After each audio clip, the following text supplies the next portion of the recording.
नमस्कार, आप देख रहे हैं कमोडिटी राउंडअप। मैं हूं मनीषा गुप्ता और आज बात करेंगे खाने के तेलों की, जहां पर ड्यूटी बढ़ने की एक्सपेक्टेशंस हैं। एग्रीकल्चर मिनिस्ट्री ने एक प्रपोजल सबमिट किया है। अगर वो माना जाता है तो ड्यूटी एज अर्ली है सितंबर के महीने में बढ़ सकती है और उसका सेंटिमेंट प्ले हमने ऑलरेडी यहां पर प्राइसेस में आता हुआ देखा है। ज़्यादातर खाने के तेलों के प्राइसेस में आज बढ़त के साथ कारोबार। साथ ही बात करेंगे कच्चे तेल की, जहां पर पिछले 5 दिनों में $5 प्रति बैरल हमने इजाफा कच्चे तेल में आता हुआ देखा है। तो क्लियरली अच्छी खासी तेजी वहां पर भी बनती हुई नजर आई है। साथ ही बात करेंगे यहां पर सोने चांदी की, जहां पर हमारे साथ एक्सक्लूसिव बातचीत के लिए होंगे सेनको के सुवाकर सेन। उनसे करेंगे चर्चा कि किस तरह से अगला फेस्टिवल सीजन यहां पर नजर आता है और सोने के प्राइसेस को लेकर अब उनकी यहां पर क्या सेंस है।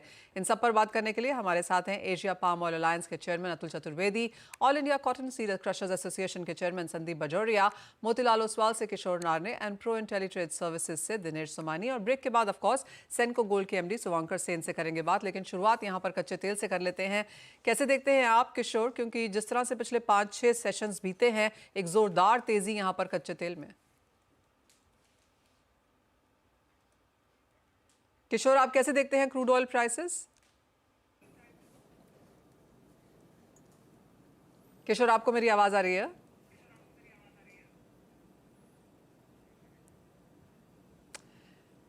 किशोर से यहाँ पर संपर्क जोड़ने की कोशिश करेंगे। तब तक दिनेश जी, आपके चार्ट्स पर अब कैसा दिखाता है कच्चा तेल?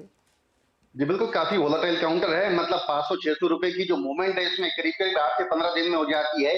यही क्रूड ऑयल ऊपर में 6700 गया था, यही 6020 गया और यही दोबारा लौटकर 6500 रुपये आ गया है। खाली में जो बार बार तनाव हो रहा है और जो अफरा तफरी का माहौल सब जगह बचा है, उसी को प्रीमियम ऐड कर रहा है क्रूड ऑयल प्राइसेस। बेसिकली अभी मुझे अगर लगता है 6510 का एक रेजिस्टेंस लेवल है। अगर ये 6510 का लेवल क्रॉस करता है तो आई थिंक दोबारा 6610 6630 के लेवल हमें देखने मिल सकते हैं। 6400 का सपोर्ट मुझे लगता है कुछ समय तक बरकरार रहना चाहिए।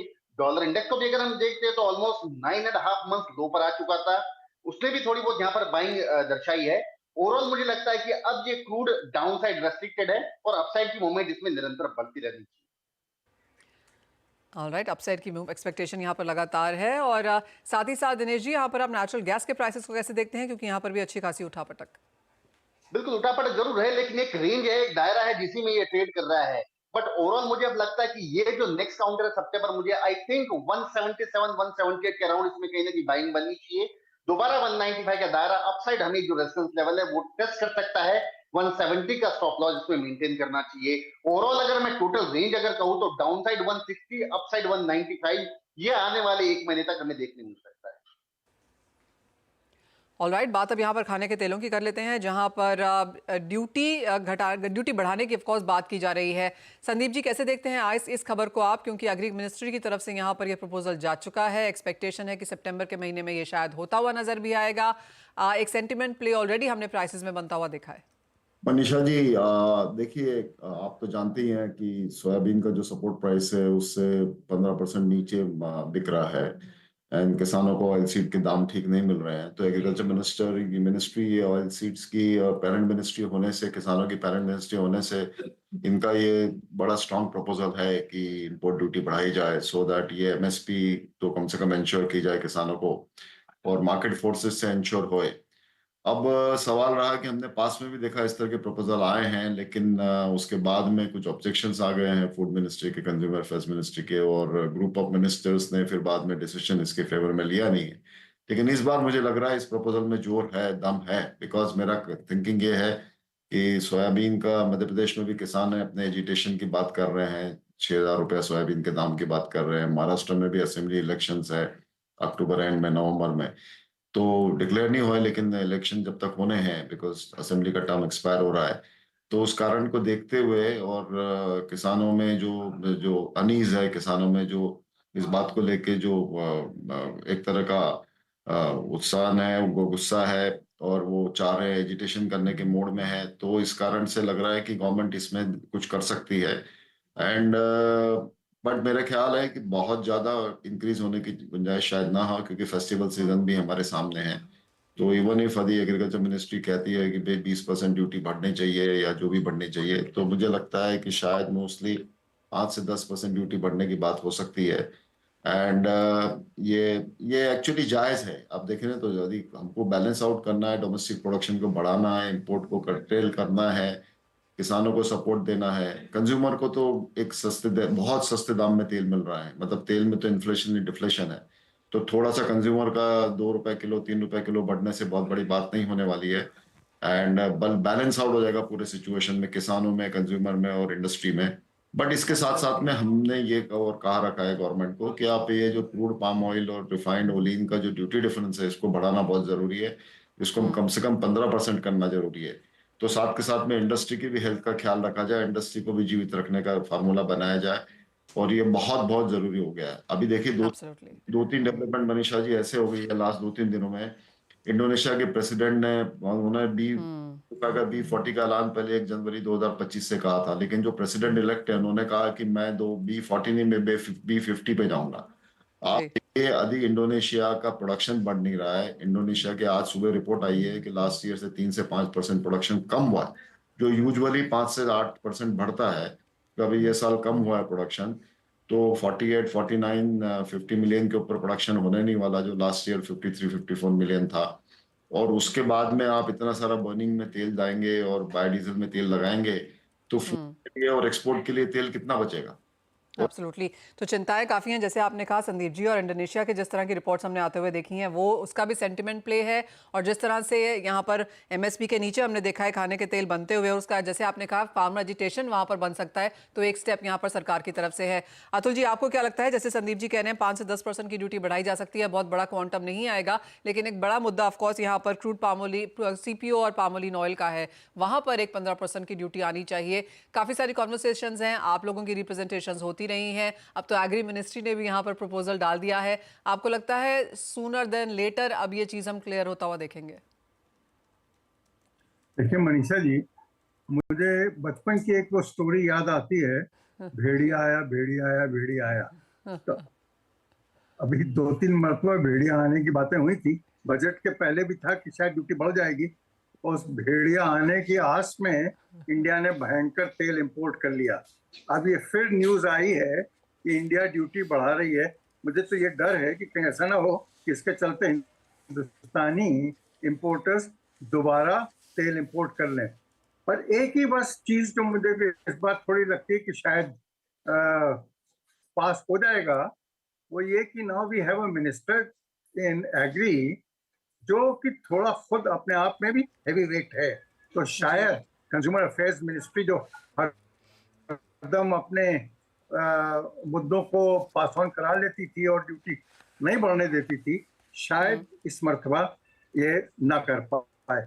और दूसरा जो संदीप ने भी बात करी ना, मध्य प्रदेश के अंदर सोयाबीन का इस साल जो क्रॉप की भी अभी तक शक्ल दिखाई दे रही है, वो काफी अच्छी दिखाई दे रही है।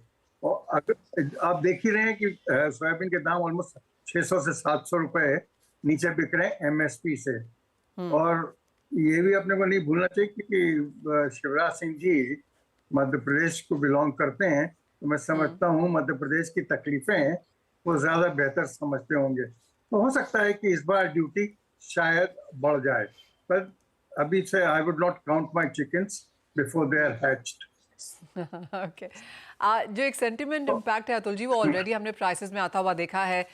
जैसे अभी संदीप जी भी कह रहे थे, इंडोनेशिया में जिस तरह के जो नोटिफिकेशंस आए हैं उसका इम्पैक्ट पाम प्राइसेस पे आ चुका है। सोए में हल्की सी तेजी हमने आते हुए देखी है, सन में हल्की सी बढ़त यहाँ पर बनती हुई नजर आई है। तो जैसे आपने कहा, जो सेंटिमेंट प्ले है वो ऑलरेडी इन प्राइसेस है। इस साल ऑलरेडी हम खाने के तेलों का रिकॉर्ड इम्पोर्ट होता हुआ देख रहे हैं, क्या और रिकॉर्ड नंबर्स की एक्सपेक्टेशन आगे जाकर भी है? इंपोर्ट तो देखिए, हमने देखा था कि जुलाई में हमारा करीबन 19 लाख टन का इंपोर्ट हुआ था। अगस्त में वो इंपोर्ट थोड़ा कम होगा। अगस्त में वो करीबन आप समझ के चलिए 15.5-16 लाख के आसपास आएगा। लेकिन ये बहुत हाई नंबर्स है। हमारे जुलाई में तो एंड में ऐसी पोजीशन थी कि कोई भी पोर्ट पे कहीं भी कोई टैंक अवेलेबल नहीं था, सब टैंक फुल थे तेल से, और डिमांड बहुत स्लो थी, तो उस कारण से सबको बहुत दिक्कत हो रही थी। लेकिन अब थोड़ी डिमांड भी इम्प्रूव हुई है फेस्टिवल सीजन के कारण में, और इंपोर्ट के नंबर्स भी अभी थोड़े ठीक ठाक हो रहे हैं, बहुत ज्यादा से थोड़ा रीजनेबल लेवल में आ रहा है अगस्त में।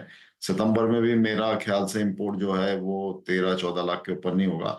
तो ये कुछ सिचुएशन को बैलेंस आउट करेगा, और बैलेंस आउट करके, लेकिन फेस्टिवल सीजन में एक मनीषा जी बहुत इंपॉर्टेंट बात है कि कि हम इंडस्ट्री है, हमारी भी एक रिस्पॉन्सिबिलिटी है ट्रेड की कि कंज्यूमर को तेल मिले, हर कोने में देश के मिले और अच्छी क्वांटिटी में मिले और एक दाम ऐसे दाम में मिले कि जो एक समन्वय का दाम हो। तो ये सब चारों बातें जो है ये इंडस्ट्री और ट्रेड बड़ी अच्छी तरह से निभाते आ रहे हैं। हमारे जैसे साथ में जो लीडर्स हैं अतुल जी और दूसरे सब, ये सब इस बात का ख्याल रखते हैं और उस बात को ही मतलब हम लोगों का व्यू हॉलिस्टिक होता है, कभी भी जी, हमारा सेल्फ सेंटर्ड व्यू नहीं होता है, हम सबकी डाइवर्टेड, हाँ बात जी, समझ। हाँ, डाइवर्जेंस भी नहीं होती उसमें, करेक्ट। हाँ हाँ। अतुल जी, ये सवाल आपसे है, अब यहाँ से प्राइसेस का व्यू यहाँ पर क्या नजर आता है? जैसे संदीप जी ने कहा अवेलेबिलिटी है, अफोर्डेबल लेवल्स पे भी है, इनफ क्वांटिटी भी है, इंपोर्ट भी है, प्राइसेस अब आपको यहाँ से क्या लगते हैं? देखिए, अगर तो ड्यूटी बढ़ जाती है तो that is negative for international values. मेरा तो ये मानना है कि अगर हिंदुस्तान ड्यूटी बढ़ा देता है तो पाम में जो तेजी आई है वो थोड़ी अटकेगी, और सोया और सनफ्लावर में भी जो तेजी आई है इन दिनों में वो थोड़ी अटकेगी। जहां तक डोमेस्टिक वैल्यूज का सवाल है, domestic values definitely can move upwards, और डेफिनेटली अभी आने वाले दिनों 30 त्योहारों के भी दिन हैं, कंजम्पशन हाई कंजम्पशन के मंथ्स हैं, तो मैं समझता हूँ आने वाले दिन हिंदुस्तान में डेफिनेटली अप रहेंगे। और अगर ड्यूटी आ गई और हिंदुस्तान को थोड़ी मतलब होशियारी दिखा दी तो इंटरनेशनल बाजारों को नरम होना पड़ेगा। और जहां तक पाम का सवाल है, मैं समझता हूँ इंडोनेशिया बड़े मिक्स्ड सिग्नल्स दे रहा है। इंडोनेशिया के अभी मैं पढ़ रहा था कि लास्ट ईयर 55 मिलियन टन के आसपास की क्रॉप थी, अब गैप्टी बोलता है करीबन 53 मिलियन टन के आसपास की होगी। इसके साथ साथ वहां से ये भी मैसेजेस आ रहे हैं कि 1 जनवरी से 35% का 40% कर देंगे, विच इज बुलिश। उसके जी, साथ साथ ये भी आ रहा है कि सीपीओ जो क्रूड पाम ऑयल है उसकी ड्यूटी, एक्सपोर्ट टैक्स जो है वो रिड्यूस किया जाएगा to make Indonesian palm oil competitive. तो अगर ये सब चीजें हो जाती हैं तो मैं समझता हूँ बाजार को उठने की गुंजाइश थोड़ी रिलेटिवली कम हो जाएगी। एंड दिस ओके, न्यूज में एक्चुअली भी अगर ये हो जाता है कि सीपीओ की ड्यूटीज को वो घटा देते हैं, एक्सपोर्ट लेवीज को, तो दिस हाँ कुड जी, बी नेगेटिव मलेशिया। और मलेशिया का इस मतलब आप देखिए, इंपोर्ट एक्सपोर्ट जो है ना, रिलेटिवली 25 तारीख तक का अगर फिगर्स देखें तो ऑलमोस्ट 15% कम हुआ है। तो ये सब चीजें अभी देखने वाली रहेंगी। जी हाँ, काफ़ी कुछ यहाँ पर इंटरनेशनल मार्केट्स में हो रहा है। इंडियन मार्केट्स में ऑफ कोर्स जैसे बात की गई कि एमपी में एजिटेशन को लेकर कंसर्न्स हैं, महाराष्ट्र इलेक्शंस होने वाले हैं, तो खाने के तेलों के एक सेक्टर के ऊपर यहाँ पर नज़र बरकरार रहेगी। अतुल जी, संदीप जी, बहुत शुक्रिया साथ जुड़ने के लिए और पूरे मसले पर बातचीत भी करने के लिए। इसी के साथ एक ब्रेक का समय है, लौटेंगे तो बात यहाँ पर करेंगे नॉन एग्रो पे। सोने चांदी में अच्छा खासा उछाल है, मेटल्स में तेजी है, क्या करना चाहिए बताएंगे आपको। महीना देखा जाए तो ये काफी बेहतरीन रहा है मेटल्स के तौर पर। ज्यादातर बेस मेटल्स जून और जुलाई में गिरे थे, लेकिन अगस्त में अब तक 4 से 7% की तेजी हमने यहाँ पर आते हुए देखी है। सोना 5% ऊपर है, चांदी ने 8% के रिटर्न्स आपको अगस्त में दिए हैं और 10 से 15% के रिटर्न्स हमने copper, aluminium, zinc in metals से आते हुए देखे हैं। किशोर, अगर बेस मेटल्स की बात पहले की जाए तो ये महीना पॉजिटिव बंद होने की कगार पे है, लेकिन क्या इन करंट लेवल्स पे खरीदारी के मौके हैं? Yes, good morning, Manisha. I think सी दो चीज़ें हैं। वन इज़ दैट यूएस का रेट कट का एक्सपेक्टेशंस बढ़ गया है, तो उसके वजह से वाइड वैरायटी और वाइड बेस ऑफ कमोडिटीज़ में जो डॉलर डिनोमिनेटेड कमोडिटीज़ है वहाँ पे आपको तेज़ी देखने के लिए मिला है। And I think that is underlying sentimental value. Second is that कि थोड़ा बहुत चाइनीज़ बाइंग इम्प्रूव हुआ है, उसके वजह से भी आपको शंघाई का इन्वेंट्री थोड़ा कम हुआ है, उसके वजह से भी आपको मेटल्स में तेज़ी देखने के लिए मिल रहा है। बट कितना सस्टेनेबल है? कॉपर मेरे हिसाब से 822 823 तक आपको अपसाइड जा सकता है। 812 के आसपास मुझे लगता है कि एक बेहतरीन लेवल हो सकता है कॉपर में बाइंग करने के लिए। 820 822 का आपको अपसाइड टारगेट्स के लिए। And within gold and silver, Kishore, कैसे देखते हैं आप ये current levels? Gold and silver I think हमारा जो काफ़ी समय से ये जो व्यू था कि $2600 का हमारा गोल्ड का टारगेट है, काफ़ी करीब आ चुका है। आई थिंक 2530 का हाई बनाया है। मेरे हिसाब से बहुत ही शॉर्ट टर्म में वो लेवल्स छुएगा। आई थिंक अक्टूबर ऑनवर्ड्स, अक्टूबर तक इसमें तेजी कंटिन्यू रहेगा. प्रॉब्ली अक्टूबर के बाद एक स्टेबिलिटी आ जाएगा एंड एक प्राइसेस में जो रैली है शायद वो एक बार रुकावट आ सकता है. अगेन तीन मेजर फैक्टर्स है. वन इज रेट कट का एक्सपेक्टेशंस, सेकंड जो elevation of geopolitical tensions in middle east, जो हिजबुल्लाह अभी इन्वॉल्व हो चुका है तो वहाँ पे थोड़ा एलिवेटेड रिस्क प्रीमियम से. तीसरा है improved demand, specially Asian markets दोनों चाइना एंड इंडिया से एक्सपेक्टेड डिमांड इंक्रीज हो सकता है, उसका तीसरा रीज़न है. तो आई थिंक ये तीनों रीजंस गोल्ड के लिए फ़ायदेमंद हो सकता है एंड ये तेज़ी बरकरार रहने का उम्मीद है. सो अगर इंडियन मार्केट्स में अगर देखेगा तो प्रॉब्ली 72,300 या 72,500 शॉर्ट टर्म टारगेट्स हो सकते हैं आजकल के लिए. एनीथिंग क्लोज टू 71,800 के आसपास इसमें बाइंग कर सकते हैं. टारगेट्स आपका 72,500 के आसपास आप रख सकते हैं. ऑलराइट, तो बाइंग अपॉर्चुनिटीज यहाँ पर सोने, चांदी और मेटल्स में फिलहाल ढूंढनी चाहिए. दिनेश जी, अगर एग्रीकल्चर में कुछ पिक करना हो तो कहाँ होगी आपकी नजर? जी बिल्कुल, मुझे लगता है कि कपास की सोइंग है कम से कम 9 से 10% कम है ऑल ओवर इंडिया, और बेसिकली राजस्थान में 35% कम है, गुजरात में 12 से 13% कम है, और महाराष्ट्र में भी जो 2-3% बढ़कर है. बरसात से काफी नुकसान है. तो मुझे लगता है कि कपास में एक अच्छा निवेशकों के लिए मौका रहेगा. एनसीडेक्स कपास अप्रैल वायदा जो है अराउंड 1610 1615 के लेवल्स अगर कहीं मिलते हैं तो एक्यूमुलेट करना चाहिए. 1675 के लेवल्स हमें जल्दी देखने मिल सकते हैं. 1580 का स्टॉप लॉस उसमें मेंटेन करके बाइंग में बने रहना चाहिए. ऑलराइट, तो खरीदारी के मौके एग्रो में भी हैं जहां पर cotton and cotton seed oil के नंबर्स आपको देखने चाहिए. इसी के साथ बहुत शुक्रिया किशोर आपका और दिनेश जी आपका साथ जोड़ने के लिए. और आगे बढ़ेंगे और आपको बता दें कि पिछले साल के मुकाबले इस साल ज्वेलरी मार्केट्स काफ़ी स्ट्रांग रहने की उम्मीद है. ज़्यादा शादियां हैं, इंपोर्ट ड्यूटी में कटौती का फायदा भी हमने आता हुआ देखा है. आइए आपको सुनवाते हैं सेनको गोल्ड के एमडी शुभंकर सेन से हमने बातचीत में क्या सुना. सबसे पहले आपसे यही जानना चाहेंगे कि ड्यूटी कट के बाद किस तरह का इम्पैक्ट बाजार में है. देखिए, आप अगर Q1 में देखें तो ग्रोथ हम लोगों का 7.5% टॉप लाइन ग्रोथ था, मगर अभी Q2 में ऑलरेडी ग्रोथ 15 से 18% हम लोग देख रहे हैं. उसका मतलब है कि एवरेज करें तो Q2 का ग्रोथ उससे भी ज्यादा ऑन एन एवरेज हो रहा है. तो स्टोर्स में देखें, फुटफॉल्स, कंज्यूमर का इंटरेस्ट, एंथुजियाज्म, सारे चीजों में एक अच्छा माहौल लाए हैं. तो we are really thankful to the government कि ये इंडस्ट्री के लिए तो अच्छा है ही, और उससे इम्पोर्टेंट है कि कारीगर लोगों को भी जॉब्स मिल रहा है. क्योंकि गोल्ड का प्राइस ऊपर चला जाता है तो क्वांटिटी ऑफ गोल्ड मैन्युफैक्चरिंग कम हो जाते हैं. तो अभी प्राइस नीचे आ गया तो उन लोगों के लिए भी काम हम लोग अच्छे तरीके से दे पा रहे हैं. तो पिछले साल से कंपेयर करें, पिछले क्वार्टर से अगर कंपेयर करें तो ये वाला क्वार्टर आपको कैसा लगता है? ये वाला क्वार्टर में हम लोग Q2 वर्सेस Q2 मिनिमम 15 से 18% ग्रोथ तो देखना चाहिए. पूरा साल के लिए हम लोग का एम है कि 18 से 20% ग्रो करे. तो ऑलरेडी Q1 में जो भी थोड़े बहुत शॉर्टफॉल हो रहा था, क्योंकि माहौल भी वैसा था, हीट वेव थे, इलेक्शंस के माहौल थे, वेडिंग्स भी उतने सारे नहीं थे. बट अभी आई थिंक वेडिंग ज्वेलरी भी जो है वो भी लोग, क्योंकि एक मौका मिला है कि प्राइस इतना शॉर्ट टर्म में फॉल हो गया तो वो उनका बेस्ट उपयोग करने का कोशिश कर रहे हैं. ऑलरेडी फेस्टिव सीजन के लिए भी हम लोग को एडवांस बुकिंग जो है वो भी चालू कर दिए, ताकि लोगों को वो बेनिफिट मिले कि ये प्राइस हो कि फेस्टिव के टाइम पे प्राइस हो, उनको लोअर प्राइस ही मिलेगा. तो एक तरीके का ऑप्शंस कंज्यूमर के लिए हम लोग दे रहे हैं. तो ये सारे चीज लेके कंज्यूमर बहुत अच्छे खुश है. सेनको के अब कितने स्टोर्स हैं और आगे क्या प्लान है? सेनको के अभी 166 स्टोर्स हैं और साल के लिए 18 to 20 स्टोर्स का प्लानिंग हम लोग का है. ओन स्टोर्स, फ्रेंचाइजी दोनों मिलके. गोल्ड का प्राइस थोड़ा ऊपर नीचे होगा तो 2-4 स्टोर प्लस माइनस हो सकते हैं. ऑलरेडी Q1 में हम लोग 3 से 4 स्टोर कर दिए. Q2 में भी कुछ सारे स्टोर्स आने वाले हैं और फोकस इंडिया में ही रहेगा, क्योंकि इंडिया का ग्रोथ स्टोरी एकदम स्ट्रांग है. ईस्ट इंडिया, नॉर्थ इंडिया हम लोग का फोकस एरिया है. स्मॉल टाउन्स, टायर 2, 3, 4 टाउन्स में अपॉर्चुनिटीज देखने को आ रहा है. और हम लोग अभी सेल्स भी अगर देख रहे हैं तो ऐसा नहीं कि खाली बड़े शहर में ग्रोथ हो रहे हैं. छोटे शहर में, सेमी अर्बन, रूरल हिंटरलैंड, वहां से भी अच्छे खासे डिमांड आ रहा है.